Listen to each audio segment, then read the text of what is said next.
Thank you very much. If everybody could grab your seats.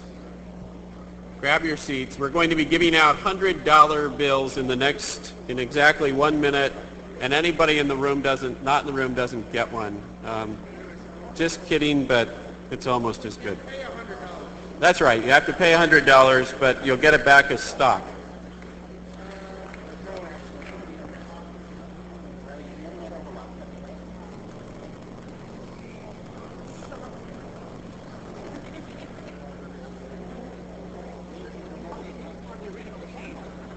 Don't know. Great. Grab your seats. Everybody in the lobby, would you get in here, please?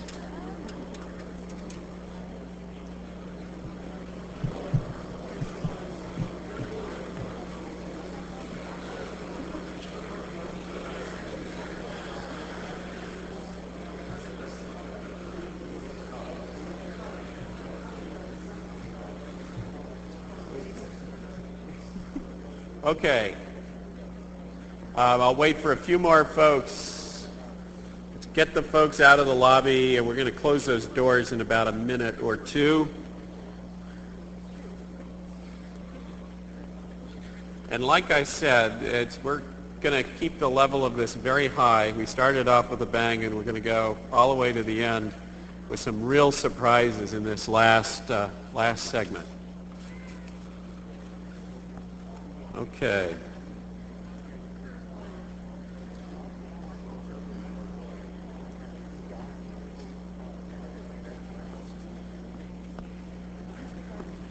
As people are filtering in, let me ask a question to the group. How many people in this room were at the original 1968 demo? Just a show of hands. 1, I'm counting 2, 3, 4. This is good.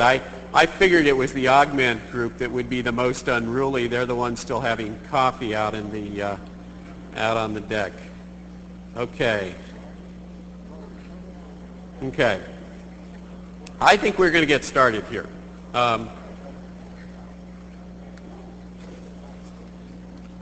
Sarah, let's go ahead and close the doors.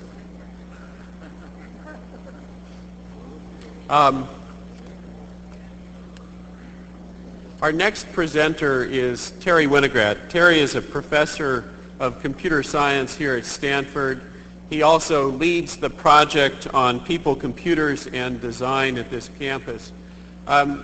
Terry is quite similar to the rest of the people we've heard from today. A very, very quiet person who just gets on with his job, and his job is quite extraordinary. Like Andy Van Dam, he is as by profession, he officially corrupts youth, and he has corrupted quite a few of them. Has several very interesting books out, Understanding Computers and Cognition, and a wonderful book on bringing design to software. Terry was the first person I heard speak in deep and methodical ways about the idea of bringing a discipline of design to software. And he's the kind of guy who always lives on the edge and always comes up with surprising things. You just take it for granted you're going to hear something new from Terry first. He was one of the first people to think about the modern incarnation of groupware and computer-supported cooperative work and collaboration on other aspects. One of the most important things, in my opinion, that Terry's done is he was one of the founding members of CPSR, Computer Professionals for Social Responsibility, which was the first group to make people aware of the fact that as part of the role of professionals, computer professionals had to look at the consequences of their technology and not just bring it out into the market. So please join with me in welcoming Terry Winograd.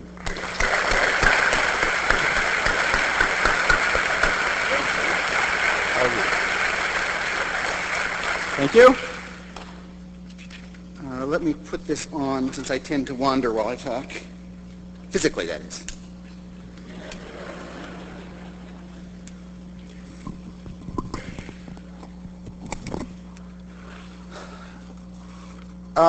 Earlier this morning, people talked a little bit about the question of truth in history. So I wanted to start out by making a confession to set the record straight. A lot of people who you've heard today were early converts to what Doug was doing. They saw the demo, their mind was blown, they saw the light, and they said, this is the way it has to go. Well, I have to admit that I was among the group of early scoffers. I first saw Doug Engelbart when he came to give a seminar at MIT in 1969. I don't know exactly what month it was, but fairly shortly after the event that you've heard about. And he was hosted there in the group that I was a graduate student in, which was the Artificial Intelligence Laboratory, led by Marvin Minsky. And the reception he got was not exactly what everybody here has been describing. The first reaction after he showed what he did was, wow, that's a cool video projector, right? That's, you know, all of you who've given high-tech talks probably have an experience. The first question people ask is, how did you prepare your slides? All right?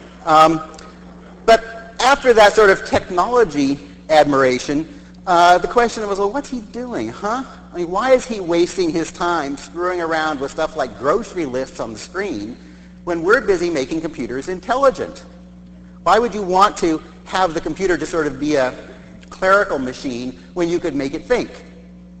All right, so I think, to be honest, the response was kind of a huh, and that was the end of it. There wasn't a lot of discussion or follow-up or people turning in that direction. And I was part of that culture. Looking back, of course, we can ask how much of Silicon Valley today is based on artificial intelligence and how much on what Doug did. And there is somewhat of a difference. So I think there was something missing in our response. And it wasn't just competition among different ARPA groups, which of course there was, as you heard mentioned earlier, but a real difference, to use one of Doug's favorite words, in paradigms about how we looked at people. That is, I would say from the artificial intelligence lab point of view, people were seen as a kind of rather primitive species of information processing machines. Marvin Minsky, who was the leader of the lab, became notorious for, when asked whether machines could think, he said, well, of course they can. You can think, and you're just a meat machine. So the view was people were only interesting to the extent that they could approximate good logical thought of the kind we would then get computers to do better. Doug's perspective was somewhat different, right? He looked at people as social beings, as having purposes, as having communication, and the computer, rather than being a replacement for human thought, was, to use his word, which I've used many times since, an augmentation. So I came out here to Stanford and also Xerox PARC a few years later and began a long, slow process of rehabilitation. Now the things that I do and talk about in the program here in human-computer interaction are certainly much closer to Doug's vision and to what he has done. So what I want to talk about is a little bit of the unfinished business, as the symposium is addressing, on the social dimension, on this question of what are people as social beings and how do computers augment that. Because as soon as you talk to Doug or hear him or see him, you realize that he is not your typical Silicon Valley computer entrepreneur. He was not in it for the money. In fact, he never got a lot of money for it. He was not in it for the technology in the sense of just loving the technology and wanting to build it. He really saw technology as a vehicle for social good. He's really a social visionary, a kind of utopian in a way, and as you can well tell from what he said today. I'm going to quote a few things out of a paper he wrote. This actually was for a groupware conference in 1992, but it's kind of nice distillation of stuff that he had talked about before. So if you look at his introductions, the title is Shared Visions and the Groupware Community.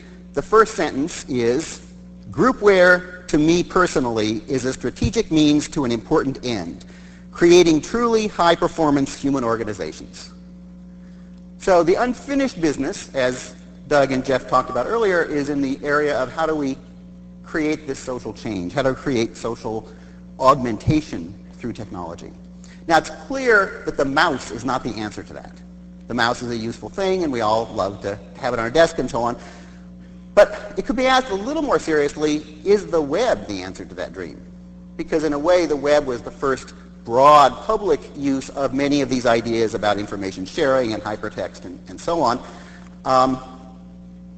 This paper was written in 1992. Just to put it in context, that was in November of 1992. The World Wide Web homepage listed all 26 reliable servers, which included the group at Illinois, but did not include any mention yet of Mosaic. So at the time he wrote this, the web really existed only as a very narrow text-only medium for a group of physicists, which is how it started. But his description of what he wanted for an open hyperdocument architecture, and I'll just read a few topics out of this list that he put in, is not only what the web does, but what it should do. So it has shared files, mixed object documents with text diagrams, equations, tables, etc., document structuring, view control, which we have only limited versions of in the web today, hyperlinking, hyperbacklinking, this is one I like, link addresses that are readable and interpretable by humans. You can decide if URLs qualify or not for that. Personal signature encryption, hyperdocument mail, where anything that you can see on the screen you can also mail, hyperdocument journal system, which again the web has only indirectly now through projects like Brewster Kaale's Internet Archive. That is, what has been put on the web is available later on, and so on.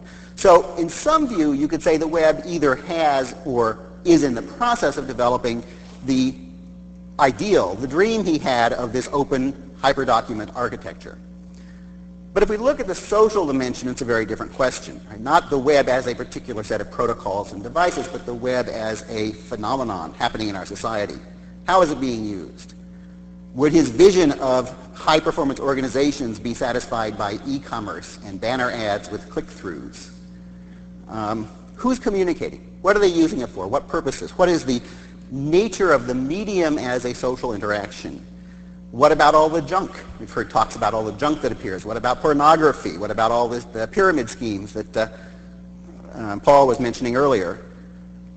How does the web fit this image of a medium for augmentation and performance of teams, of communities that Doug talked about? And I think there's a critical element that is lacking, or at least in short supply. And this is when, if you ask, where are we going over the next 30 years, I think this is the area where the problems really need to be attacked and solved. And now those problems can be sort of labeled under the general heading of trust. What creates a community, or what creates a team working together, is not just shared knowledge, shared information, and so on, but a social fabric in which individuals have trust in each other in certain ways, and then they can use that as a background in which to use the technology, in which to perform the actions. There are many traditions, of course, that have grown up in millions of years of human evolution, starting with the family and the tribe and so on, that help us, within a context, establish a pattern of communication, of sharing, and of trust with each other. These break down when you change the scale. Right? These break down when you're afraid that anybody you run across on the internet may be a lurking pedophile, right? Or that your privacy is going to be violated because someone is going to track your grocery purchases. Heard that earlier. The idea of the journal, one of Doug's favorite ideas, that everything that you do should be recorded so people can go back and look at it later, is not something that, let's say, Oliver North or Bill Gates would be happy with. You don't want all the email that you ever sent and received to be available later. You want to destroy it. You want to make sure it can't be seen. Right? So there's a lot of problems that change their nature when you move from an ideal, this sort of utopian notion of a bunch of people who want to work together and fully trust each other, which I really believe the augment community was, to the real world of problems that come up in a open setting. That is, the people who are involved are not the ones that you choose, but rather the ones who show up. And without good institutions, for example, based on face-to-face meeting, that allow you to establish and build patterns of trust.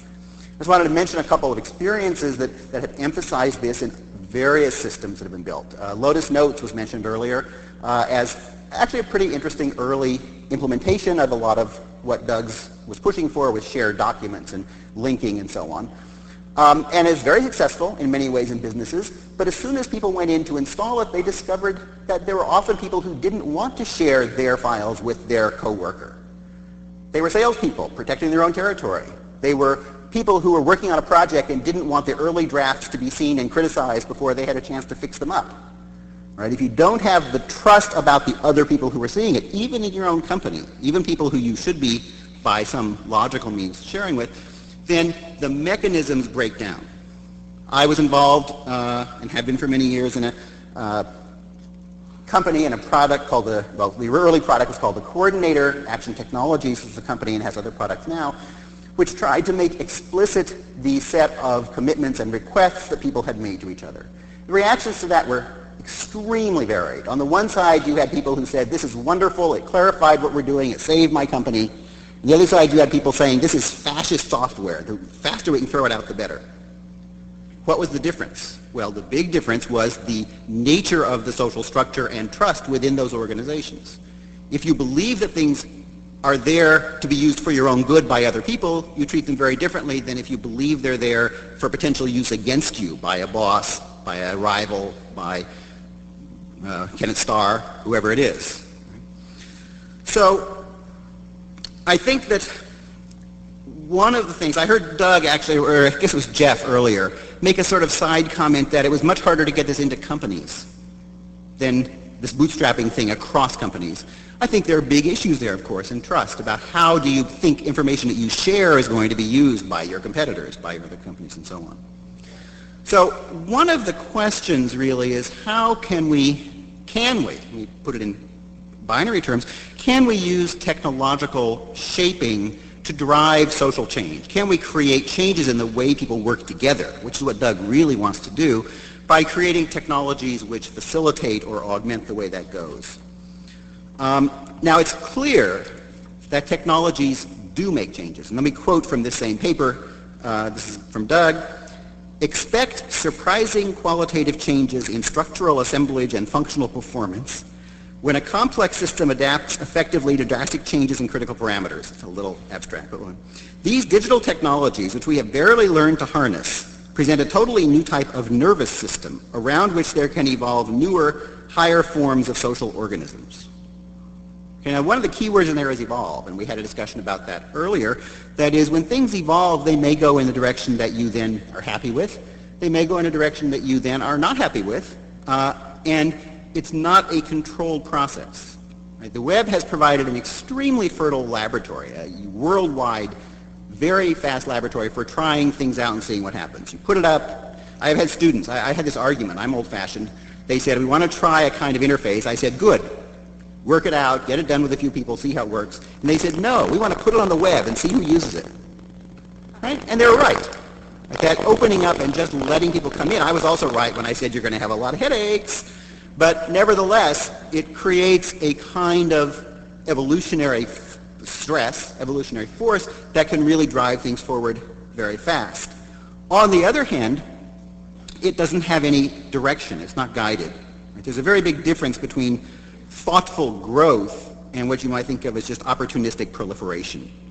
And the internet and the web today are hotbeds of opportunistic proliferation, many good things and many bad things. And I think what Doug has always tried to do in his own thinking is to say, how could we do better than just let things go? How could we create organizations, create social structures that are better at learning and doing the things that will be better for them in a non-random, in a guided, in a way that is based on understanding. He's doing this, again, I'll quote from this paper, what can be produced can make a very large difference to our capability for coping with large, complex problems. My own vision about pursuing high-performance organizations has matured over the years into a quite comprehensive, multifaceted strategic framework. It may seem a bit radical in nature, but my continuing hope is that it will be merged into such a shared community vision.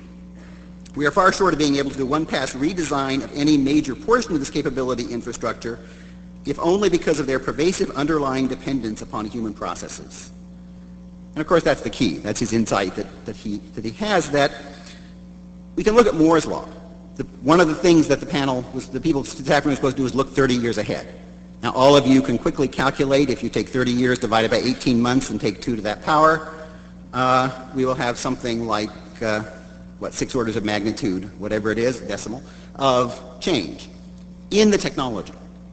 What about social organizations? How much do human ways of dealing with people, ways of interacting, ways of trusting, change over the course of 30 years? They do change. Right? Human nature, human culture are not static, but they're on a very different time scale. So any kinds of changes that we could expect are going to be hard. So what do we do? How do we avoid the unfortunate, unplanned consequences of things happening, whether it's chain letters or pornography or whatever it is? How do we come up with ways of building institutions of trust which are neither repressive nor weak? I've worked on projects in the Digital Library Project here at Stanford, and one of the things that we looked at is this question of where do different facets of the work get done? Publishers traditionally have had many roles. They do everything from checking out the credibility of the authors to hiring proofreaders to picking the paper stock. Now, when you move to the web, those no longer belong to a single organization. And in fact, you may not have to pick paper stock, right? It's a different question, but who's going to check the credibility of the authors? Where does that come into the picture? So the roles that were once bundled because of the economics of producing paper books become unbundled, disaggregated, and new institutions evolve to fill those. I think one of the most fascinating things about watching the evolution of the internet and the web is to see the sort of moving of these new institutions. I believe the same thing is true in trust. Right? That is, trust at the very bottom level, is this really the person who they said they are, can be dealt with things like digital signatures and so on. But at a higher level, like who's credible and why are they saying this and who can I let have this information and so on, we still work within institutions that come from face-to-face meetings, from all the kinds of things we're used to. And I think the challenge, and in a way I would say this is a piece of Doug's challenge to all of us, is to try to come up with, to put our creative energies into coming up with ways that we can have mechanisms that let us navigate between these two shoals, between the shoal of trusting no one, making it restrictive, or having to trust everyone and then being burned and disappointed when it doesn't work. And I mean that in everything from how do you know what information to use to who do you let in your chat room and so on. And this is not easy. I think for most people in this room, it's an uncomfortable area. I'd much rather be designing low-level protocols. It's simpler. You don't have to think about all those things. It doesn't have all those messy problems. I was pleased or impressed by one of the things that I think was Alan Kay said this morning, which is that the wonderful thing about Doug's quest was that it was impossible. Right? That is, it may be impossible to rebuild social institutions in a way which really gives what we want in the way of community within the context of the electronic world. On the other hand, the fact that we try may be a great success even if that goal can't be met. The other thing Alan said, which I resonated to quite deeply, was his description of the romance of the event that was there. And Doug and his work as a whole, I would really classify as technological romantic. It's a work with heart. It's a work that comes out of a feeling rather than a kind of logic of what should thought be and what should people fit in with. So I want to finish with the quote by which he ended the introductory section of this paper. And remember, this was a technical paper given at a technical conference, but it gives you a little sense of that spirit. This work requires the perception of importance and a can-do attitude about consciously cultivating appropriate evolutionary trends and change rates in our future paradigms, shifting our paradigms about paradigms. What role will you play?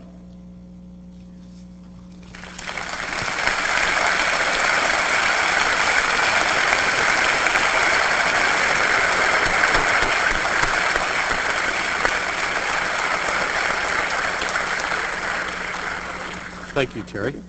That was great. We need you to unmic here. Oh, good. Great. Thank you again. Wouldn't you love to have your child corrupted by Terry? That's the good news.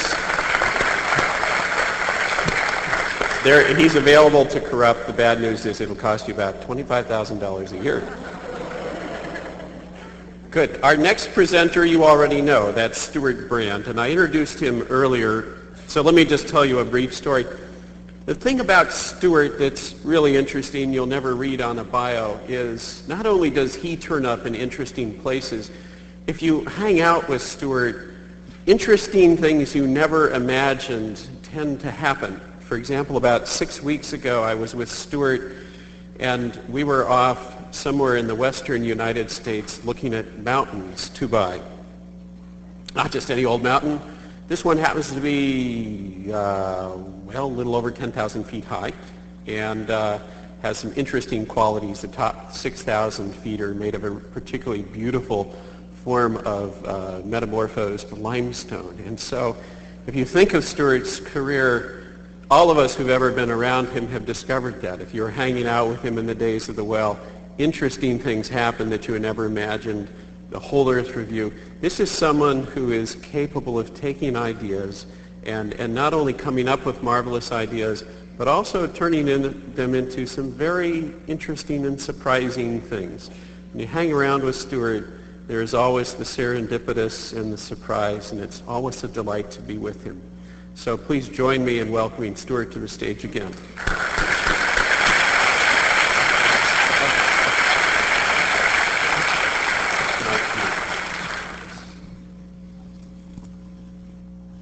The usual pause for miking up here.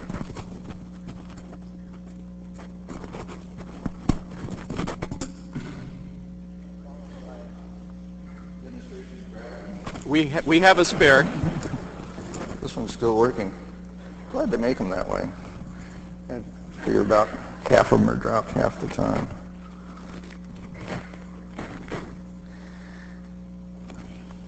Good. Augmented human intellect was how I knew the Engelbart project. AHI was how it was referred to a lot. So bouncing off of that, I figured, okay, let's push it up a notch and go for augmented human wisdom. What kind of instruments would help that? And you remember that Doug didn't work from the instruments toward the intellect. He worked from the intellect, the sense of shared intellectual behavior, and then the instruments emerged from trying to figure out how to make that go better. So one approach on wisdom would be to think about, what's wisdom? How does it work? And we talk these days about helping knowledge workers do their job. How do wisdom workers get helped to do what they do? What is a wisdom worker? Well, one of them, Jonas Salk, said that wisdom is the capability of making retrospective judgments prospectively. In other words, thinking forward as if back. It's a sort of forward historical approach. And wisdom pays attention to long-term consequences. It can see through immediate urgencies to the longer and deeper important issues. And it does this by always grounding itself in the long view. Anything that enhances the long view you can figure is somewhere in the core of helping wisdom do its job. Here's an example. Anybody recognize where that is? It does look like Mars. That's the Grand Canyon from space. There's the south rim. You're looking from the north. That's the whole Grand Canyon all at once. We think of the Grand Canyon when we go there, stand on the south rim. Wow, the long view. No, that's not the long view. This is the long view. And what's neat is you not only see the whole canyon, you see a whole snowstorm, which came sweeping across the plateau from the northwest there, making that wonderful track, which is also showing you, of course, exactly where the elevations are. Basically, if the long view doesn't surprise you, it's not doing its job, and you're not taking a long enough view yet. Here's another example of a long view that was taken a few years before the Engelbart demo in 1965, when Gordon Moore started figuring out, looking back 6 years at that point and ahead 10 years, what might be the trend of processors on a chip. This later became known as Moore's Law. And indeed, it has set the pace for intellectual tools in our time. But it has had a bizarre secondary effect, which is that Moore's Law has had the partial effect of removing the future from our consideration. Because here's what happens. Moore's Law is a semi-log graph. The horizontal axis is linear, that's time, but the vertical axis, the y-axis, is logarithmic. And so this is like a pretty comfortable way to live. But in fact, humans don't live logarithmically. We live in linear scale. So for us, Moore's law is experienced like that. It's Moore's wall. And the problem with trying to live with Moore's wall is that the acceleration of high tech is so great, it takes all of our time and attention just keeping up with it. And the future, trying to see through that wall, is so unknowable, we basically give up on it. So this is a way of living very smart, but it's not necessarily a tool for living wise. Now here's a cross-section of civilization. Or anyway, a healthy civilization. And what it's doing is teasing civilization apart in terms of rates of change, basically pace layers. And at the top, you have fashion and news moving on basically a weekly basis, commerce moving on basically a quarterly basis. And way down at the bottom, culture is century scaled in its rate of change, human culture in a healthy civilization. And nature tends to be more millennial. Wisdom always bears relation to the slow stuff. In this case, culture and governance. I don't mean government necessarily, certainly not this week, but governance. Now, if you want to walk through some of the things that happen with this pace layered structure, you look at what the fast layers do and what the slow layers do. The fast parts learn. And indeed, augmented human intellect and all of that is very much about that. And the slow parts remember, archiving and what you have, and things like that. The fast proposes, and the slow disposes. The fast absorbs shocks. This is why these make such robust systems, because the slow parts can either ignore the shocks or take their time and integrate the shocks. Fast typically is very discontinuous. Fashion is famous for that. Whereas slow is continuous. It just keeps moving along. You get innovation and revolution, both from the fast parts, whereas the slow part is much more the framing of the ongoing situation. It's providing the constraints and the constancy. Well, the weird thing is that the fast parts, since we're kind of fast, that gets all our attention. But the slow part, since they're doing the constraining and controlling, that's where all the power is. And then you get into how does that relate to what Moore's law, the computers and the net do. They excel, and they accelerate the fast parts, but they may well imperil the slow parts because of this distraction effect I was talking about. Now, the dynamic gives you a couple of things. With the pace layering, you get learning in the fast parts and continuity in the slow parts. That combination gives you an overall system which is seriously robust and adaptive. And I would say that it is a fairly profound tool for discovering or for understanding all sorts of durable dynamic systems. I didn't discover it. It first turned up in the study of ecosystems, and then independently was discovered in the study of buildings over time. Now, the problem of Moore's law is that it forces us to focus only on the fast parts of civilization. The question then is, what would help us focus on the slow parts, the wise parts? The British musician Brian Eno, who we've worked with at the Long Now Foundation, came up with the idea of the long now. And how long is the long now? Well, say it's civilization's now. Civilization, you could say, started, a nice round number, about 10,000 years ago when the ice receded. We started farming. We started doing villages. Villages grew into towns. And cities is pretty much where civilization happens to a large degree. That may pass with the net, but for now, up till now, it's been cities. Now, most of our now, the one we sort of operate on day to day, is last week and next week. It's symmetrical. So if we do the long now in symmetrical terms, then we've got another 10,000 years to think about and bear in mind the way we think about next week. And see, what are we going to do? How are we going to behave? Get this right? Do the responsible thing now so that next week works out. And the point here is or 8 point, is we always think that we're sort of at the end of civilization, about to become something else, or that we're the beginning of a brand new wonderful civilization. What if we just said, actually, figure we're right in the middle of civilization's story? Now, this is the story so far, and there's going to be at least that much more story to go. And how do we play that out? The question that I've been looking at for the last couple of years is, how do we make long-term thinking easy and common instead of difficult and rare?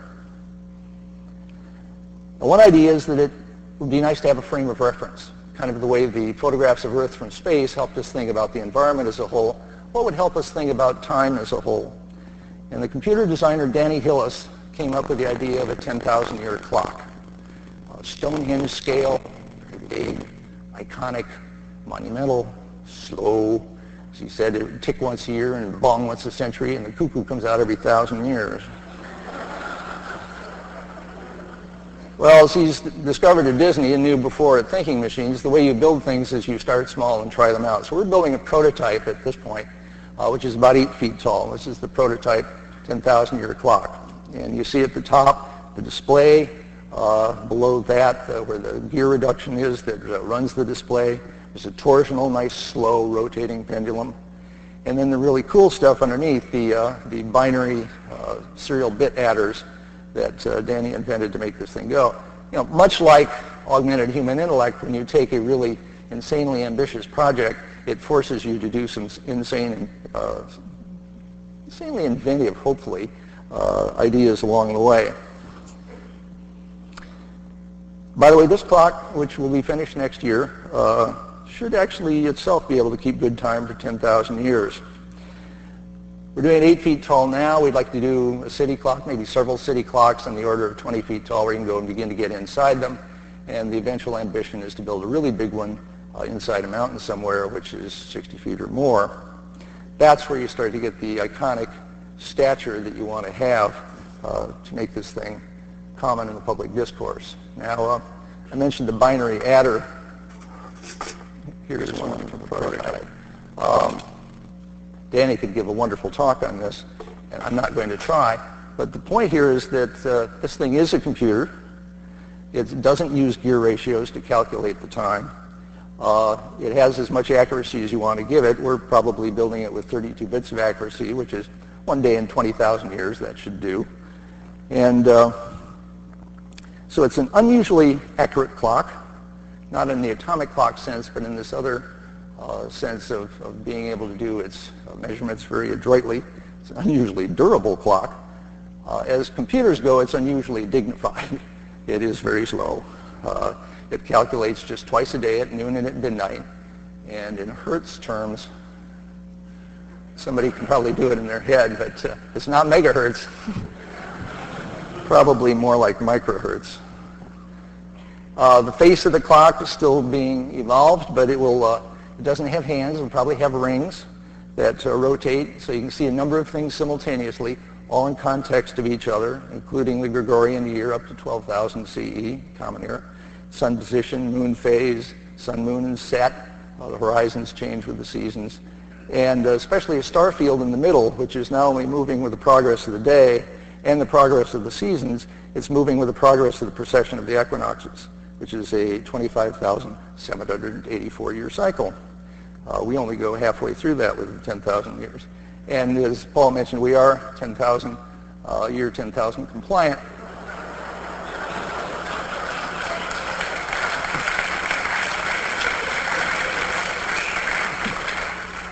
This is not hard to do. You just add another integer. So anybody who tells you this is 1998, they're already hip to the long now. It's happening. Another interesting device is the pendulum bob, which is made out of tungsten carbide. As Danny points out, this will outlive our civilization, our immediate one, and several probably beyond it. It would take a plasma torch to even mar it. It is basically tougher than most tools. And it has a number of advantages that make it work as a pendulum bob. And it even has in it the clues, because of where the boss is in it, that archaeologists a very large amount of time from now can figure out that we were organized our time around either 1 second or 2 second periodicity. What else we got here? Well, this is fun. This was just developed the other week with engineers at Disney where Danny works. This is a solar trigger. The way the clock works is it keeps track of general time with the pendulum, but they're not really accurate over a long period of time. The sun is really accurate. Every day at noon, it's just right there at noon. So this is a device where the sun is focused on a slot here. It moves across right at exact midday. It goes through and makes a band move, which then adjusts the clock in case it's falling out. And you can have complete darkness for several years, have one sunny day, and the clock readjusts itself. Now, what kind of place would you really like to have a clock that's as tough as the tungsten bomb? This is one, Paul was just mentioning a trip to Nevada. That's 1,000 feet of Cambrian limestone right there. Very competent rock, as they say, for tunneling in. And that would be a swell place to put a Stonehenge-sized clock up in the upper part. What's particularly nice is up there on the very top of it, you see a little crew cut of a forest of bristlecone pines, which are 5,000 years old and very respectable creatures to be around. That's Danny Hillis on the right, having long thoughts. And Alexander Rose is the executive director of the Long Now Foundation. Another portion of what we're trying to do, the clock just frames. We'd like to also have a 10,000-year library. And we're still figuring out what that means, but we know that it has something to do with managing information over centuries of time and being a repository for the kinds of things that frame basically warrants. Remember that continuity is a major part of how this whole process goes. And so when you look at the digital world, we have a major continuity problem, which is that digital information lasts forever, or 5 years, whichever comes first. This is partly obsolescence, it's partly feeble media, and it is a very serious problem. So we are now in the thick of what may be regarded as the digital dark age, when all the information that became digital is like the stuff that's on our old 5 1/4 inch floppies. It's gone. Early Landsat data is already in this category because new software and patent platforms makes the old data unreadable. Archivists say you have to migrate to new stuff every 10 years or you lose it. And by the way, if you miss it 10 years, you're out of the game. Old data often grows in value. Hardly anyone's working on this problem because it's out of the time frame of the Moore's Law curve that we're all trying to serve. So you've got serious, I would say catastrophic loss of data going on.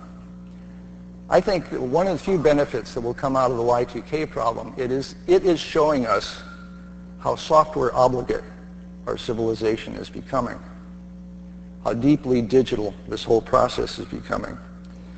And if we destroy our digital past and blind ourselves to the future, that's not a good situation. Now, how digital are we? Michael Lesk at Belcore did some very interesting research recently. You can look him up on the web. He tried to figure out how much information is in the world in 1998. He said 12,000 petabytes, give or take. And where's the storage, the Moore's Law of storage? Where are we at in that? Digital storage is now up to a little over 12,000 petabytes. In other words, we now have more place to store stuff than there is stuff to store, which means we don't have to throw away anything. But remember, you got to migrate every 10 years. So now we have the situation where maintenance is an increasingly paramount task, and it just gets bigger and bigger as more of this stuff backs up. Now, we had this has not been dealt with as a serious problem yet. We did have a conference the Long Now Foundation put on with the Getty Center in LA last February, and a couple of possible strategic paths emerged. I'll just stroll by. One was the archivists are already on. You could have standardized metadata on all files that say what the file is and how it works. Doug Carlson from Broderbund came up with the idea of maintaining the fast track, things that are going on the web, version after version, all this kind of stuff, and then slow spin-offs of the material, of the programs, that you can go back from time to time if you need to check it. Jaron Lanier may talk next about he doesn't have much use for artificial intelligences, but would like to have them working on being faux users of this data, because right now, increasingly, the data outnumbers the number of people that might use it. The only way data is kept current is by being used. So you assign these artificial intelligences to be fascinated by whatever topic you think might be useful to tap into sometime in the future, and then that's their job. Stay fascinated with it, stay current, stay up with it. Likewise, in the net, gamers are emerging. They're the ones that are able to recreate Pong and all these things from the past. Emulation is clearly a major path to pursue here.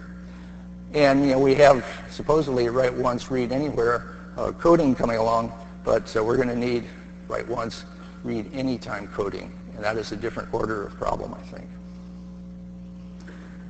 The point is, so far and probably for a long time to come, time is the great inescapable. Bit rot never sleeps. By the way, there's no business case for archives. So commerce is not going to be the great continuity provider here. Something else needs to be. But I think it's the case that if digital civilization cannot connect to its own past and to its future, we could find ourselves in a deadly embrace with a fatally headlong present. We could find ourselves, pretty soon with teledesic and so on, we could find ourselves hostage to a global legacy computer system from hell, which runs everything. It's always somewhat broken. It can't be fixed. It can't be lived without. No one understands it. And it gets worse from year to year. Now, we concentrate somewhat now in commerce on backward compatibility. But what we really need is forward compatibility. We need a worldwide upgrade path for digital civilization. And that's going to take wisdom as well as smarts. Thank you very much.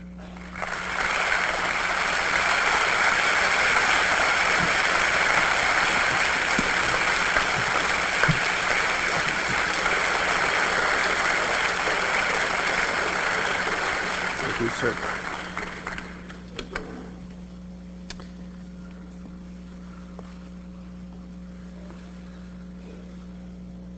Our last speaker is Jaron Lanier, father of virtual reality, designer, artist, musician. He has a fabulous CD out. I love using it when I'm trying to do serious writing.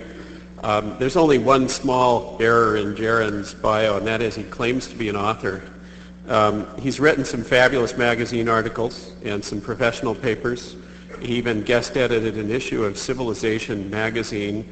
But you'll notice he mentions the title of a book in there. I think, as I recall, it was said that he figures his cells all the cells in his body have replaced themselves twice since the deadline passed on when his book was due. I only mention that because if you catch him outside afterwards, for heaven's sake, would you please buttonhole him and tell him to finish his darn book. I asked Jaron to be the last speaker today, to put a coda on this, because in addition to all of his obvious and multitude skills in both observing and doing in this digital revolution, he also happens to be the most deep and sensitive commentator I know about the place of technology in our lives. So please join with me in welcoming Jaron Lanier.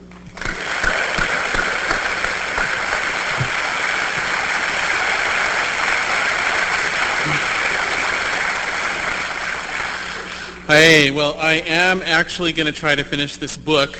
My goal is to finish it by the end of January, and if any of you would like to take on the job of holding a handgun to my head while I work on my thoroughly inadequate word processor from our favorite company in Redmond, talk to me and I'll be interested. So I want to share with you a very personal and perhaps even spiritual take on my experience of Doug's work. And to start, I want to go back to when I was a little wee sprout in my early 20s, might even late teens. And at that time, a mentor who had enormous influence on me was a guy named Marvin Minsky, who's one of the fathers of the artificial intelligence approach to computer science. And Marvin is an enormously articulate, erudite, passionate, sincere, lovely person. And yet something about this artificial intelligence approach rubbed me the wrong way. It seemed to somehow be missing what was important. And Terry Winograd talked a little bit about this earlier and has been quite an articulate presenter of an alternative point of view. But at that time, I didn't have any other sources. All I had was sort of discomfort with Marvin. And I hadn't learned how to be articulate yet. That takes practice, so I couldn't really say anything to him. Now I can. But at any rate, when a couple years later, maybe something like 82 or 3 or something, I don't remember when it was, I and some friends, especially a guy named Tom Zimmerman and a guy named Steve Bryson, Chuck Blanchard, we built this virtual reality rig in a garage in Palo Alto, no kidding, and which has of course been long since torn down and turned into condos that are awkward and ugly. But at any rate, at that time there was this nice little garage on a dirt road, and Doug came over and played with it. And he told me this story. He said that back when he and Marvin were kids, relative kids, actually, Doug looked at me this morning and said, "Boy, I thought you would have grown up by now. You're still a kid." So I don't know how to take that, but anyway, so Doug told me this story. He said, so way back then, Marvin gave me his whole spiel. He said, "I'm going to make these computers intelligent. I'm going to make them. They're going to have their own emotions. They're going to have their own drives. They're going to get so fast. They're going to be able to think, perhaps even better than people." And then Doug looked at him and said, "You're going to do all that for the computers, Marvin? What are you going to do for the people?" And that little anecdote is what opened up for me an alternate path and helped me find my way to answer Marvin. In my mind, Doug is unquestionably the innovator in computer science who has produced the most wealth for Silicon Valley, for civilization collectively in the entire history of the field. He's the guy who got it. But that's not what's important about him. What's important about him is that he is the founder of humanistic computing. And the particular collection of folks here today are all in their various ways so dear to me. This crowd here that's spoken has a certain kind of empathy to them, a certain kind of softness that is distinct from what you sometimes see in computer conferences. And now, at the same time, I've perhaps, as the years have gone by, I've started to diverge just a little bit from Doug in some ways, although I'm not sure of that. But I'm going to proceed with the story, and you can decide how it sounds to you.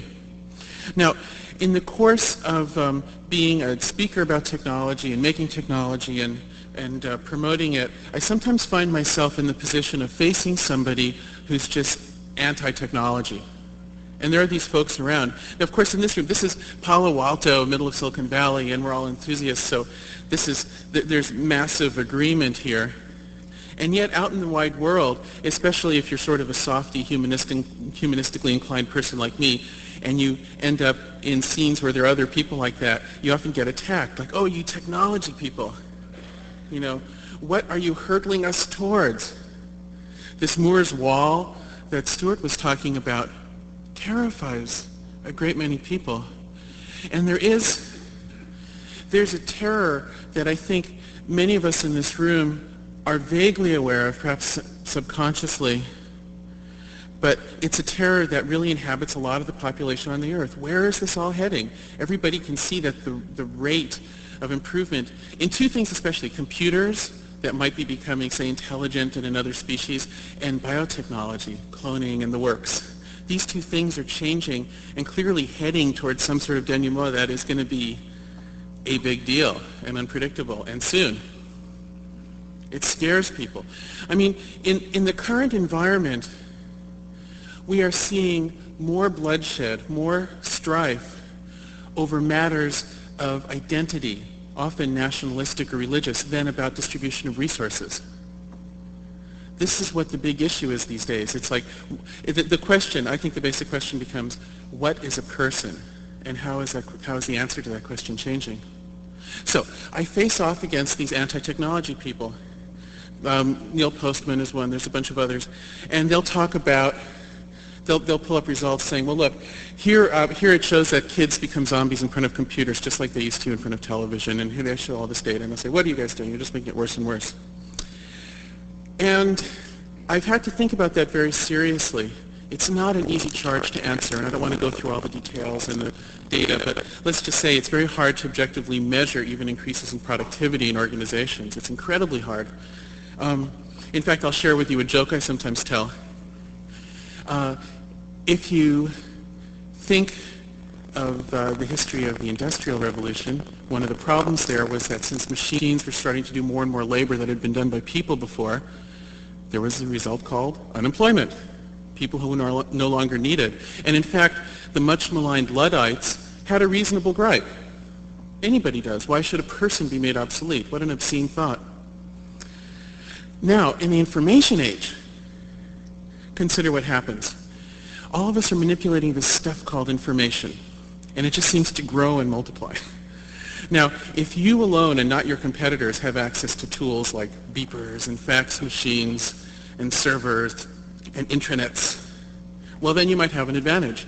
But if both you and the competitors have all these advantages, then what happens is you all become busier.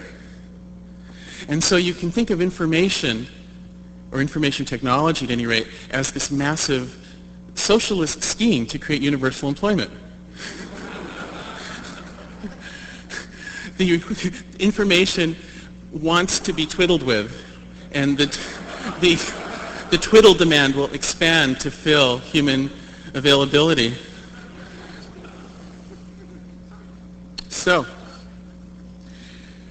why do we do it? Now, the answer for me is ultimately an emotional answer. I mean, we all proceed at this stuff as if progress is automatically a good thing, and we have to remember that that particular idea is sort of obsolete. It's been obsolete for half a century. I mean, let's remember how this whole progress idea started. Go back to the Renaissance and put yourself in the mindset of one of these Renaissance men or women. Well, they were men, let's face it. And they were, and you're sitting there, the great plagues in Europe are still in living memory. You're aware that volcanoes can swallow villages. And the one thought that occurs to you is, hey, this natural world is dangerous. Let's make people smarter so we're more powerful relative to it. And you work on medicine, you work on engineering, you make people's lives better by increasing their power. And it works. I mean, what a wild thing that it turns out that the universe makes enough sense that you can actually systematically improve your technology. What a wild coincidence that we happen to be in a universe where that's true. I mean, I can't get over that. But at any rate, that seems to be the game here. And so we got better and better and better. And then in the middle of the 20th century, you can choose the event. I would choose Hiroshima. You could say it's the Holocaust. You could choose some others. But there was a point at which it became pretty clear that people had become so powerful that threats from outside of the human family, from the rest of nature, were no longer the greatest threat to us, but rather it was our own behavior that was the greatest threat. And from the moment that those tables turned, from that moment forward, the idea that progress in and of itself betters the lot of human life, it's not clear, it's not obvious, and to a lot of technology critics it's very far from obvious. So, my answer. One of the ways I like to describe this is sort of eccentric. I'll try it out on you. Some of you might have heard me do this rap, but in the last decade, there have been some wonderful advances in, here I go, get ready to jump off with me into the water, in fact, because we're going to talk about marine biology. In the last decade, there have been some discoveries of creatures that have an ability to morph themselves. And I'm thinking of the giant cuttlefish of the Palau region, and I'm thinking of the mimic octopuses. How many people have seen these things morph? But very few people. Well, they morph. They're amazing. They have an ability to project images on their skin that can change at an animation rate.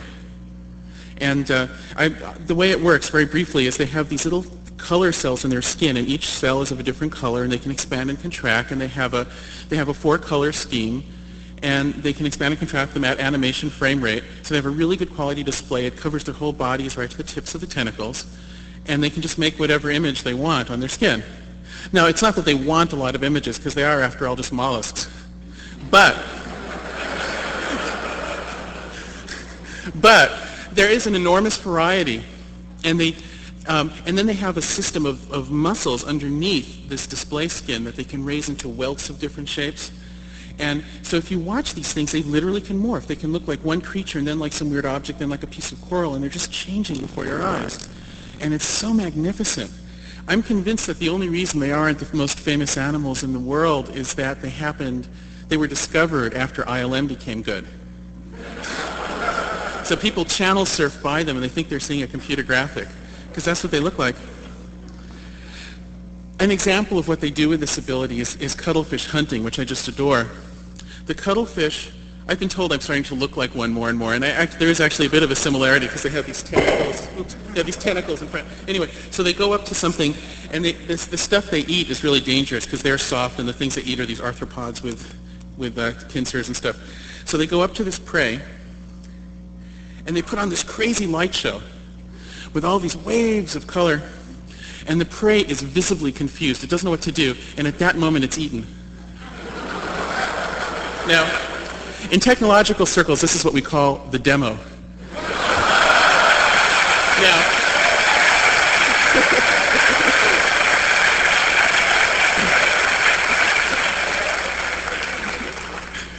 Now, or lately I might say the IPO. Now, why am I telling you about this weird creature? Well, it's because when I saw this thing, I felt this intense emotion welling up inside me, and that emotion was jealousy. I want to be one of these things. The biological process of evolution that created us, that defined our file format, is great, and I don't want to complain about it. I don't want to seem ungrateful to evolution.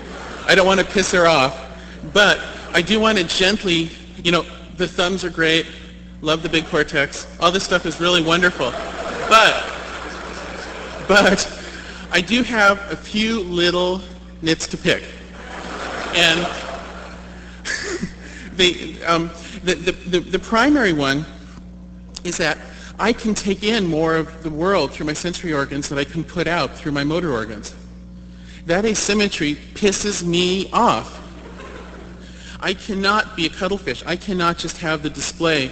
I can't have done the augment demo just with my body. We have to actually resort to building this stuff, which is a real pain in the butt. I can't, and provide the reason probably that these cephalopods I mentioned haven't developed intelligence and all that. They're actually really smart, and it's an amazing story about them, but they don't live long enough to have societies. The males die after the first time they have sex. They just fade away. So anyway, we won't get into that right now, but I'm so frustrated that I have to resort to all this work to show my internal experience to other people. So the way nature created us has this bizarre asymmetry that creates a gap, this interpersonal gap, and that gap, along with mortality, those two things define the limits of what is a person, to go to my question before. So the way I think of it, those last 10,000 years Stuart was talking about, what that 10,000 years has been about is it's been an adventure in ways to bridge across that gap. That's what language is. Architecture, arts, music, all of these things in their own quirky ways help us express ourselves, help us bridge the gap. Now you might say, oh, Jaron, you're such an idealist, you're such a romantic. The reason we did all those things is to fight nature, like you were saying before. Well, let me give you some reasons why I don't think you're right about that. If you look at the history of technology, you can find as many places where art was ahead of, say, the arts of war or agriculture or mere survival. And I can just give you a few of the examples. The Jacquard loom, which inspired the computer, where did it come from? The hurdy-gurdy. Jacquard was studying musical instruments. Where did cannons come from? The weapons, the first powerful modern ballistic weapons. Well, the casting techniques actually came from bells, and it was the bells that were turned upright. There was a Neanderthal flute discovered a couple of years ago, perhaps 80,000 years old. It appears to play in tune. So this drive to reach each other has been at least as powerful and on many occasions more powerful than the drive to compete or even the drive to survive. And this is this dear quality of people, and this is the real legacy of our relationship to technology that I cherish the most.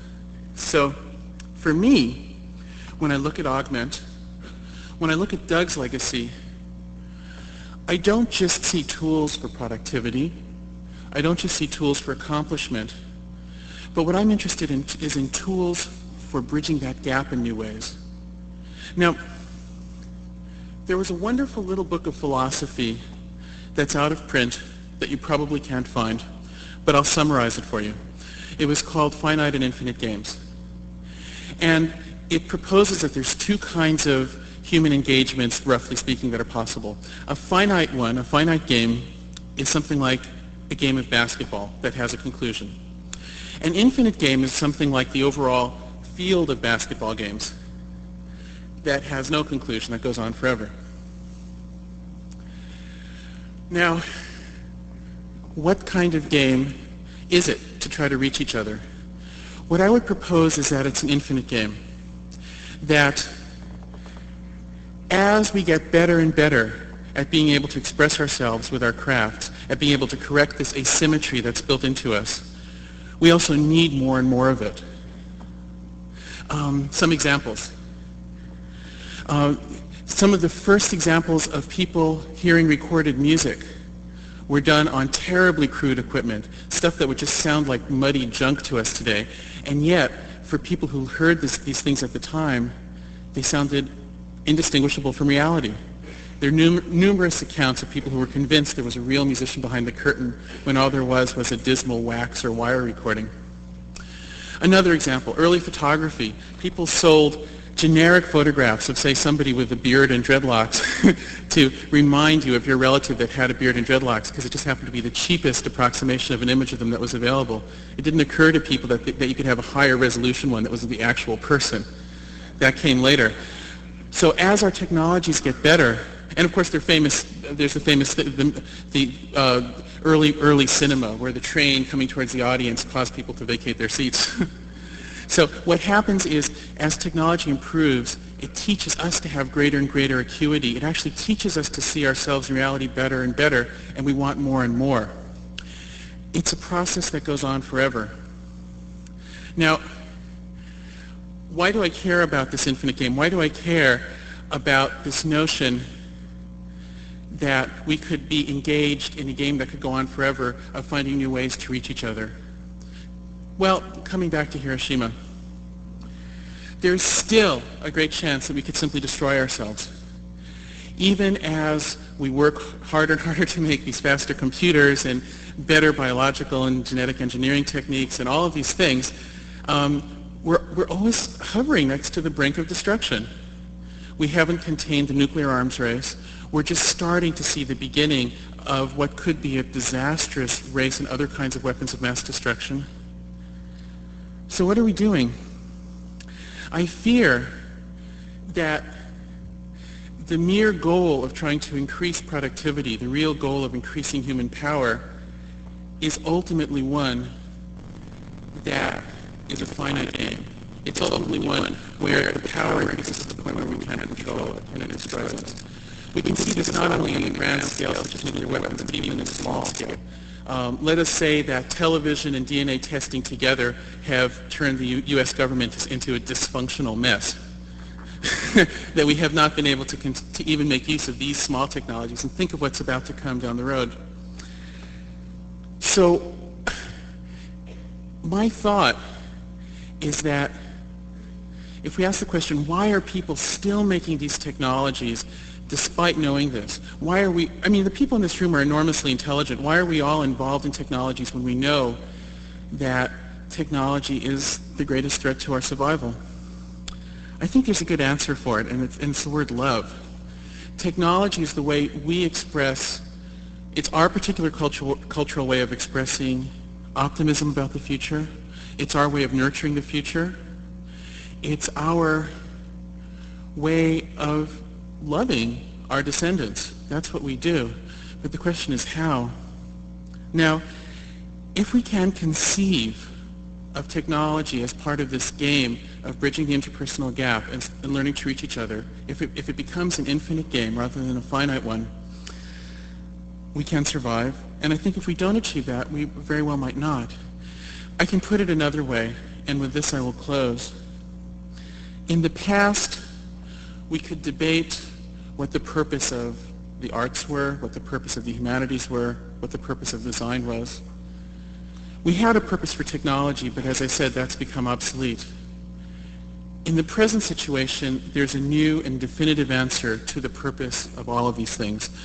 The purpose of building beautiful new technologies is to seduce humanity with utter beauty and joy and connection away from mass suicide.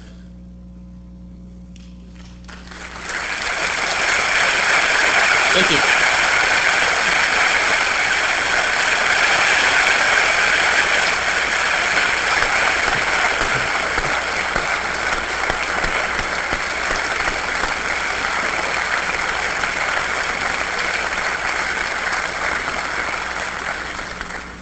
Well, Paul, another great day.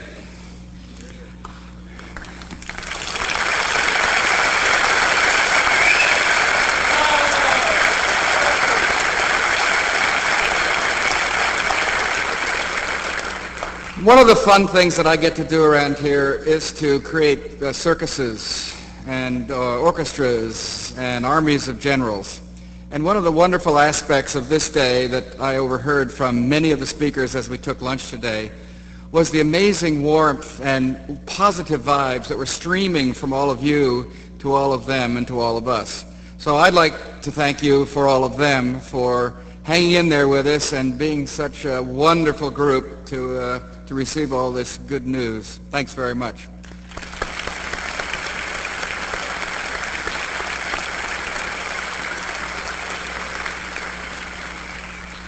We're going to roll credits in a few minutes, but there are a few people I want to mention by name for you who have not received any recognition yet. This event, as Paul has mentioned, we decided to do about 7-8 weeks ago. And I can tell you there were more than a few people around Stanford who thought that my lunacy had exceeded itself. We knew that Paul's had. So the in-tight group that really made this go, I want to mention by name: Andrew Herkovic, Sarah Williamson, Chuck Byrne, our great designer, Tim Lenoir, Henry Lowood, and the rest of the great Solaire team. I want to also mention specifically Paul Marca and his technical team, which has been backstage making everything go. What you haven't seen, because you've been doing this live, is that we're doing a simultaneous broadcast in real video in Microsoft Media Player and on Channel 51. And they brought all this to you as well. And finally, I'd like you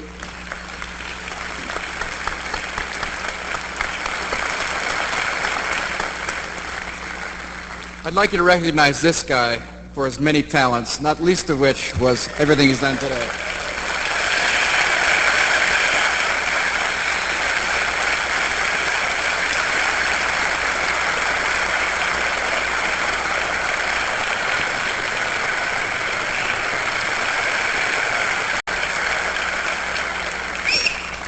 And I'd like to add to that just one last thank for our sponsors: Bank Boston, Robertson Stevens, IBM, Logitech, Sun, the Council on Library and Information Resources, and Phase 2 Strategies.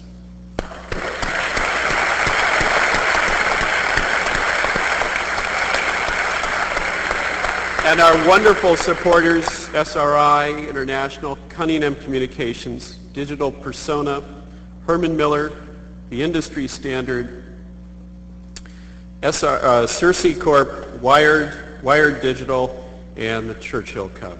Let's give them a good hand.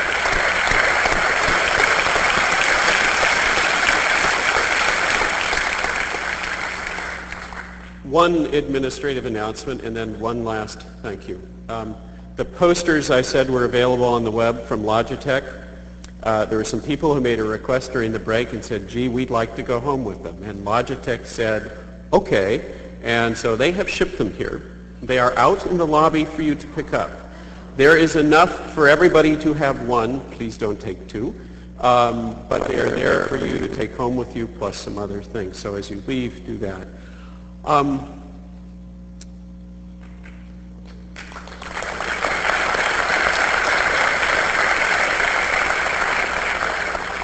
If Doug and the Augment alum would all stand, I think we owe them one last round of applause.